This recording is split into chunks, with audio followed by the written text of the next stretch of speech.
Vidas pela vida, todos. Vidas pela vida,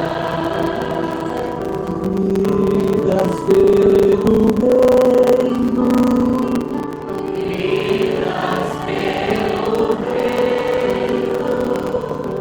vidas pelo reino.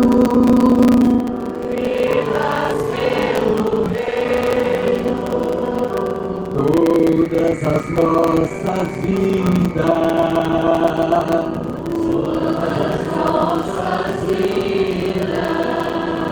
como as suas vidas,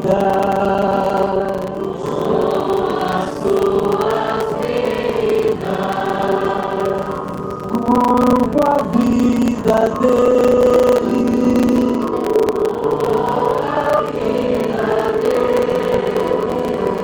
O mar de Jesus,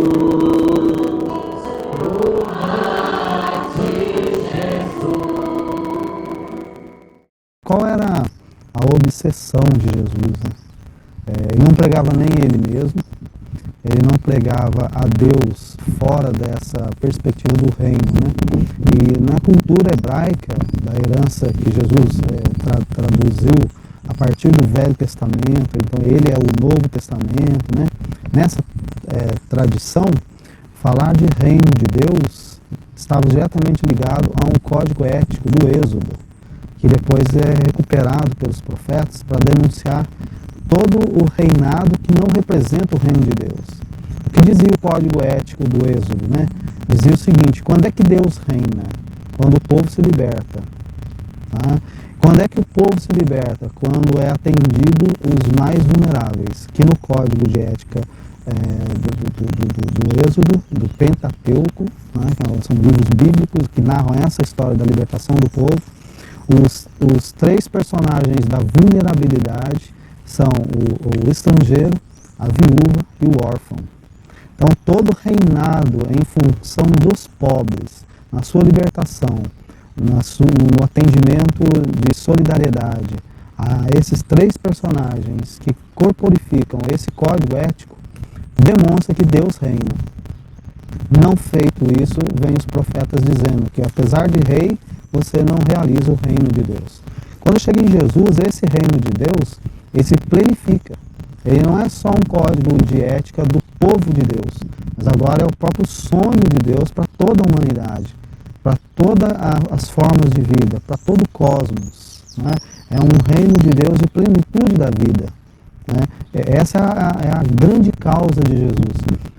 A palavra reino de Deus é encontrada no Novo Testamento, nos Evangelhos, para mais de 50 vezes na boca de Jesus. Para nós, terra é uma mãe. E buscamos essa terra para os nossos filhos, para o sustento futuro das nossas crianças. E quero deixar aqui o público dizer que o nosso povo estava sendo massacrado, violentado. Eu vi ontem fotos da nossa liderança, que a qual derramou seu sangue pelos direitos, pela terra sem vale, e a qual o Marcelo Tupanique. E foi matado covardemente pelos direitos, na luta pela terra. Nosso país tem uma história do latifúndio, né? E o latifúndio é a principal causa dos conflitos agrários, dos conflitos no campo. Eles são os grandes causadores, né, da morte de João Bosco Gonet, da perseguição que Pedro Casaldáliga sofre, entre outros que foram assassinados no campo. Né? Pessoas que chegam ao nosso conhecimento e tantos outros anônimos, né? Da exploração da terra, da concentração da terra, das relações de conflito estabelecidas entre pequenos agricultores e grandes latifundiários e que são resolvidos sem a presença do Estado de Direito, sem a presença do Estado, sem as mediações legais, são resolvidos à bala. caminhem conosco nesta noite todos estes homens e todas essas mulheres que foram testemunhas e que continuam sendo conosco as testemunhas do Reino, as testemunhas do Evangelho. Sintamos essa presença, sintamos que eles estão conosco, caminhem conosco, porque formamos uma só comunhão, nós e eles e nós. São Paulo, depois de tantos dogmas que anunciam, tantas brigas teológicas, tantas intrigas por cultura, dá um conselho único. Porque eu peço em vocês que não esqueçam dos pobres. Porque eu peço em vocês que não esqueçam a unção pelos pobres, essencial ao Evangelho da Igreja de Jesus. Dom Pedro ele chegou em São Félix do Araguaia há mais de 51 anos, porque quando ele foi para São Félix ele era padre. Em 71 que ele é consagrado bispo. E, inclusive é interessante, segundo os dados do Leonardo Boff, é o ano que nasce a Teologia da Libertação. Chegando em São Félix, ele foi indicar para onde era a casa que ele ia ficar, a casa da... Lá não chama a casa do bispo, chama a casa da equipe, né? Agora é a casa do bispo, né? Mas antigamente, lá quando ele chegou, chamava-se casa da equipe, ou a casa do padre. E ele chegando tinha um neném morto no portão que alguém deixou. Daí ele pegou aquele neném, né? Foi descobrir quem que era, quem a família, fizeram o sepultamento. E depois no outro dia o outro neném. E assim, eu trazendo o neném e falava assim, mais um anjinho pro senhor. Depois, daí ele chegou, chamou os dois companheiros dele e falou assim, olha aqui, vamos fazer o seguinte, ou a gente vai embora daqui agora, ou a gente se mata, ou a gente assume a causa desse povo. Ele escreve um documento, uma carta pastoral da Prelazia de São Félix, onde ele denuncia todas as injustiças lá da região, de Mato Grosso. E essa carta pastoral mexeu com todo mundo. Era justamente a época da plena ditadura militar, e aquilo lá foi a gota d'água, né? E ali ele faz uma análise da concentração de terra, da prática de trabalho escravo em diversas fazendas, né? Enquanto denúncia, né? E isso atraiu sobre Dom Pedro toda a ira desses latifúndios, desses fazendeiros, né? Por conta do Pedro se posicionar a favor dos pobres e fazendo a denúncia.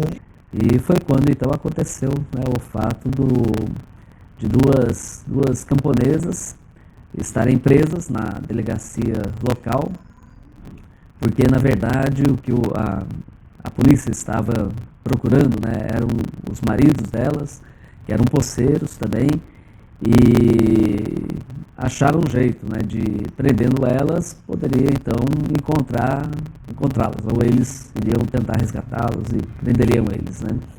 E o João Bosco estava fazendo a novena da Nossa Senhora Aparecida, que era mês de outubro. E no dia 11 de outubro, nem tinha igreja, porque era uma vila muito pequenininha, eles faziam nas casas. E nesse dia estava fazendo o último dia da novena, numa casa próxima à cadeia. Eles passaram a escutar mulheres gritando de dor na delegacia da polícia, porque elas estavam sendo torturadas, né? E aí eles param a missa e o Dom Pedro diz que vai lá ver o que é possível conversar com o delegado para evitar aquele sofrimento e tal, e o João Bosco Munier não deixa ele ir sozinho. E aí, se aproximando do local, é que os policiais acabaram confundindo, né, pela aparência, o padre João Bosco com o bispo. Né, que o bispo estava com uma roupa mais simples, o padre João Bosco, né, parecia mais padre. Só que os policiais ali, a polícia militar dali, que estava ali, que trabalhava ali, conheciam o Dom Pedro. E nesse dia tinha trocado um cara. E foi trocado, né, já pensando. Então o cara já tinha uma autorização. contratado pelo latifúndio ali da região para matar Dom Pedro. Ele julgou que o que estava melhor vestido era Dom Pedro, e aí o melhor vestido era o padre João Bosco, né? Na intervenção do Pedro e do padre João Bosco a favor das mulheres, houve uma certa discussão com o delegado, né? Os ânimos se exaltaram. Então eles acabaram acertando, né? Atirando no padre João Bosco, que algumas horas depois acabou falecendo, né? Tinha a missa 7º dia. Dom Pedro foi rezar a missa 7º dia.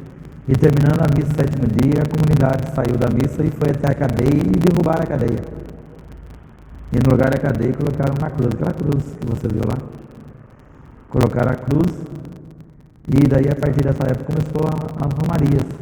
E por causa disso, então, todos os anos, né, os moradores da região relembram esse fato e a cada 5 anos a Prelazia de São Félix do Araguaia promove essa romaria para tornar viva essa lembrança. Que é a única romaria dos mártires latino-americanos. Uma liberdade conquistada pelo martírio. Um clarão que surge no meio da noite. É a Páscoa de Deus que vem dos céus até a terra. O povo da terra sem males, terra do bem viver. Assuma a Romaria dos Mártires, multiplique as Romarias dos Mártires.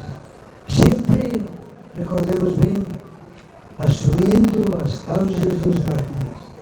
É muito importante aí a participação da própria comunidade que se organiza para receber esses visitantes, né?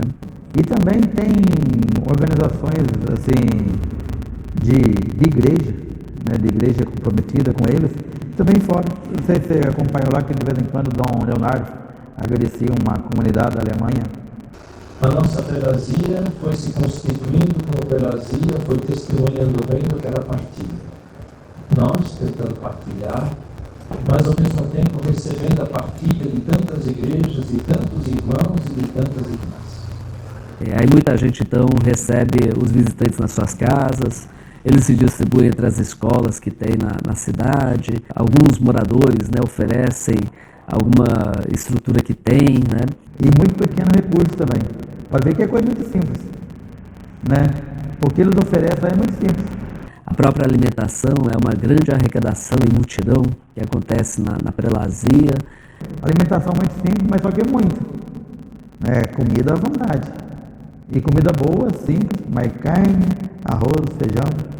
Então acaba envolvendo, né, as pessoas que mais atuantes ali da região na igreja para justamente poder receber bem, né, e organizar bem essa atividade toda que nesses dias transforma uma cidade, né, de uns 5, 6 mil habitantes, né, em 10, 12 mil habitantes, né, quase que duplica. A romaria, ela é celebração, ela é encontro, ela é memória, né, do martírio, a partir do martírio do padre João Bosco Bunier. Eu peço também para vocês que não esqueçam dos amigos mártires. Tem gente da própria igreja que acha que chega de falar de mártires.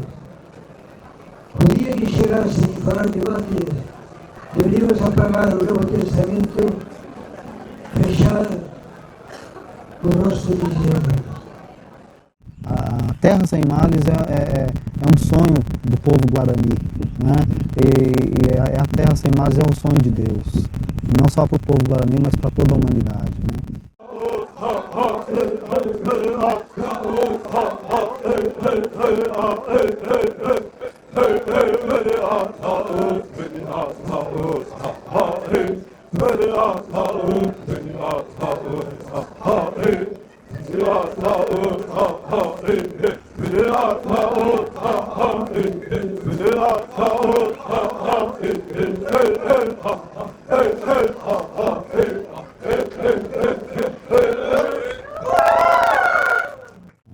Nós não vamos sair da enrascada da destruição da natureza sem a ajuda dos povos indígenas.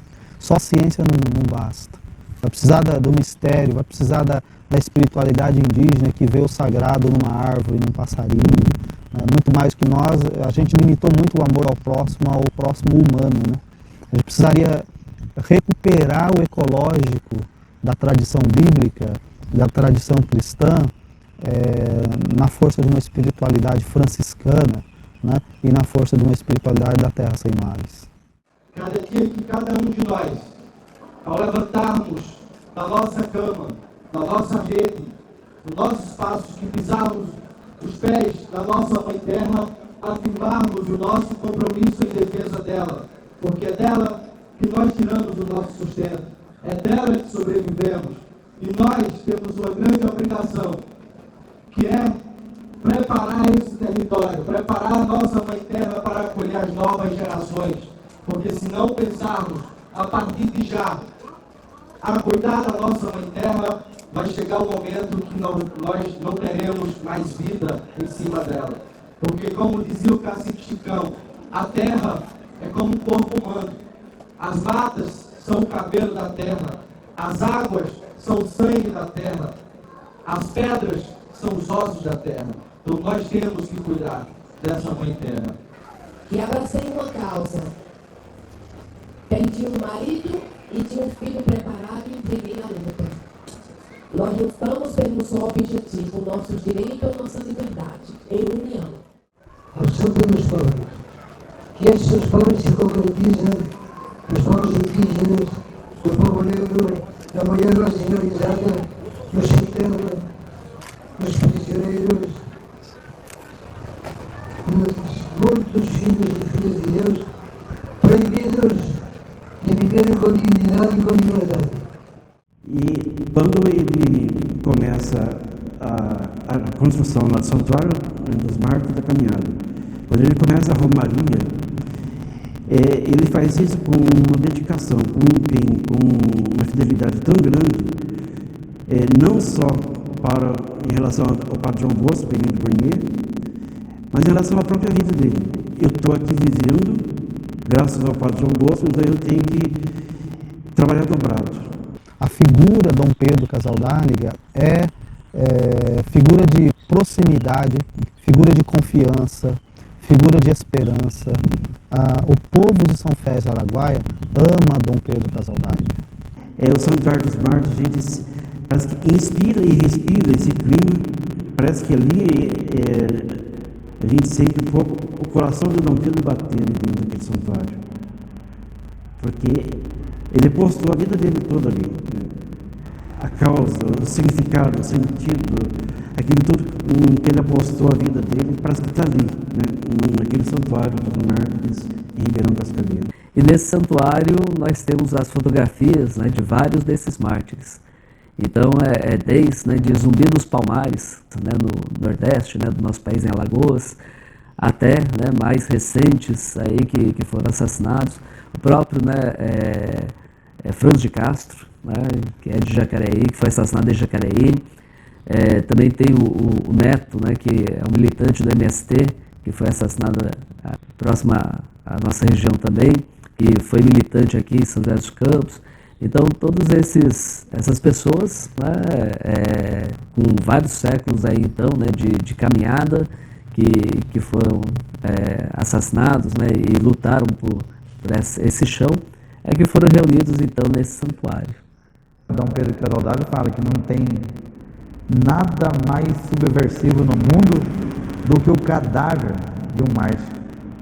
Porque as pessoas acham que matando alguém, uma liderança, ele mata o ideal daquela liderança. E é totalmente o contrário. A irmã Dorothy, a gente nunca viu falar na irmã Dorothy. A gente só ouviu falar dela depois que ela foi martirizada.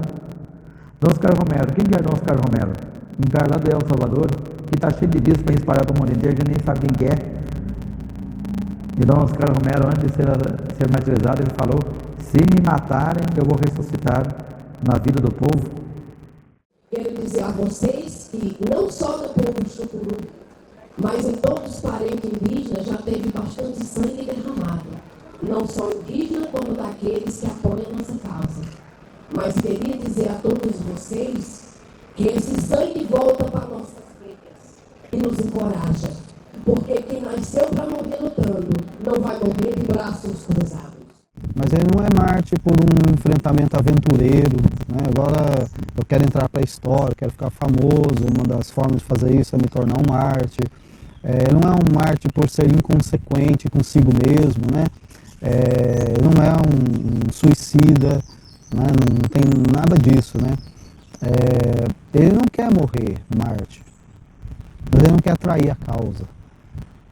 E quando ele põe o peso na balança entre honrar, né, o reino de Deus, a fé que professa em Jesus e preservar a própria vida, até no livro Espiritualidade da Libertação, Dom Pedro escreve isso, né? O cristão que faz a opção pelo reino, ele não deve ter muito amor ao seu pescoço. Pelas causas pelas quais morreram, nós vamos dedicar, vamos doar, e se for preciso morrer, a nossa própria vida também. A causa dos mártires não é dos mártires, não é de Dom Pedro, é a causa de Deus. A Igreja da Libertação está viva, ressuscitada, porque é a Igreja de Jesus. A teologia da libertação, a espiritualidade da libertação, a liturgia da libertação, a vida eclesial da libertação, não é nada de fora, é algo muito dentro. O próprio mistério pascal, que é o mistério da vida de Jesus, que é o mistério das nossas vidas. A teologia da libertação, ela é, como teologia, ela é um estudo, né? Um estudo sobre Deus, né? Só que em contextos de opressão, você precisa responder a pergunta: como é que eu digo para o oprimido que Deus o ama? Como é que eu digo para o pobre que Deus o ama? Na condição de pobreza, na condição de oprimido? Só tem uma linguagem, né? Libertá-lo dessa opressão. A razão de ser da teologia é o pobre. O objeto, né? O ponto central, fundamental da teologia. E a metodologia dessa teologia é a prática. Se você pratica o evangelho, ele é libertador, o evangelho é libertador. Ou você coloca em prática o evangelho, se você colocou em prática o evangelho, você está praticando a teologia da libertação. E quem fica incomodado com a teologia da libertação pode sempre, se a gente for prestar bem atenção, é sempre gente ligada muito ao poder. Nessa perspectiva da teologia da libertação, que se reporta ao próprio evangelho, amar o inimigo é inviabilizar que o opressor exerça a opressão. Libertar o oprimido, para que o oprimido, ao se libertar, liberte também o opressor, é um ato de amor aos dois. O outro mundo possível somos nós. A outra igreja possível somos nós. Devemos fazer questão de vivermos todos cutucando, agitando, comprometendo, como se cada um de nós fosse uma célula-mãe, espalhando vida, provocando vida. Mais de 40 lideranças, professores, nós já perdemos pelos nossos direitos. E até agora o nosso país e o Brasil ainda não entendeu, não achou o caminho ainda para solucionar, para demarcar as nossas terras, para solucionar os nossos problemas. Principalmente o nosso povo no estado de Mato Grosso do Sul. E a qual quero deixar o pedido que nós podemos denunciar aqui no país e fora do país, para que seja resolvido que o Brasil que demarca, que faz a demarcação para a nossa comunidade, que é os Guarani do Kaiowá, que está sendo cada vez mais morrendo pelos seus direitos, derramando seu sangue pelos seus direitos. E até agora não está sendo resolvido. Precisaríamos pensar a causa da terra, a causa da reforma agrária, articulada ao grito de justiça de todos os povos oprimidos. O Brasil praticamente é um dos únicos países do mundo onde não aconteceu a reforma agrária. E você anda quilômetros e só vê terra, você não vê gente. Então, de fato, são grandes propriedades desabitadas, né, a serviço dessa concentração do latifúndio. Um latifúndio que hoje ele é classificado como improdutivo, por um lado, e mesmo o latifúndio produtivo, no modelo de agronegócio, ele é monocultural. Uma vez que a reforma agrária esteja em andamento, sendo realizada, né, aumentam as possibilidades de barateamento do alimento, né? 70% do alimento que vai hoje para a mesa da população brasileira vem da agricultura familiar. O agronegócio planta prioritariamente para exportação. Daquele que vai tomar posse da terra, de trabalhar a terra. Né? Você não tem como trabalhar a terra, você não tem como produzir, não tem como vender o produto do seu trabalho, também não é uma reforma agrária justa. Então, se a gente luta, né, pela reforma agrária, mas a gente não combate, né, a causa dessas violências todas, que está na exploração. Vão estar acontecendo esses assassinatos e só Deus sabe até quando, né? E quantos mais ainda vão ter que morrer? O povo da terra, né, que Cabral encontrou, são os indígenas. Né, um dos povos mais oprimidos e massacrados do nosso país, condenados a um anonimato absurdo. Em nome dos Guarani Kaiowá, a dizer que nós vamos continuar lutando, que nós estamos resistindo e nós vamos continuar buscando nossos direitos, buscando essa terra selvagem. Valei minha Virgem das Candeias, valei minha Virgem das Candeias, os encantos de luz é quem mais alumeia, os encantos de luz é quem mais alumeia. Valei minha Virgem das Candeias, valei minha Virgem das Candeias, os encantos de luz é quem mais alumeia, os encantos de luz é quem mais alumeia.